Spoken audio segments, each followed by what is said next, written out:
आयुर्वेद में रोगों की उत्पत्ति के लिए मन को भी एक प्रधान कारण माना गया है। आयुर्वेद में ज़िक्र आता है राग और द्वेष, ये मन की दो जो वृत्तियां हैं, राग यानी कि अटैचमेंट और द्वेष यानी कि जब वो प्राप्त नहीं होती वस्तु तो उसके लिए हेट्रेड का भाव। तो राग और द्वेष से 6 विकार उत्पन्न होते हैं: काम, क्रोध, लोभ, मोह, मद और मात्सर्य।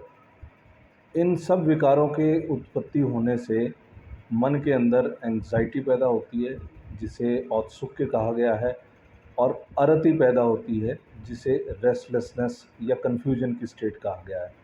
आयुर्वेद का ऐसा मानना है कि राग और द्वेष अगर सही ढंग से इनका समाधान व्यक्ति नहीं कर पाता तो इन 6 विकारों की उत्पत्ति होती है और 6 विकारों के अधीन होकर के मनुष्य धीरे धीरे एंग्जाइटी और रेस्टलेसनेस का शिकार हो जाता है और फिर धीरे धीरे बहुत सारे रोग शरीर को घेर लेते हैं।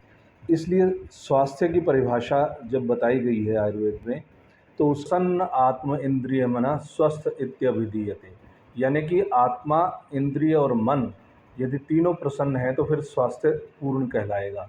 तो इसलिए मन को एक प्रधान कारण मानते हुए साइकोसोमेटिक डिजीज़ के ऊपर आयुर्वेद के अंदर बहुत ध्यान दिया गया है। इसलिए चिकित्सा जब भी की जाती है तो औषधियों के साथ साथ मन के समाधान के लिए भी बहुत सी विधियां, प्राणायाम, ध्यान इत्यादि बताया जाता है, जिससे कि पूर्ण स्वास्थ्य व्यक्ति को प्राप्त होता है।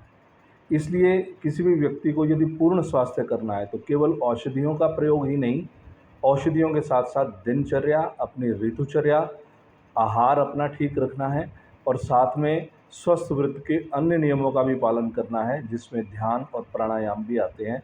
तभी जाकर के पूर्ण स्वास्थ्य का लाभ मिल पाता है।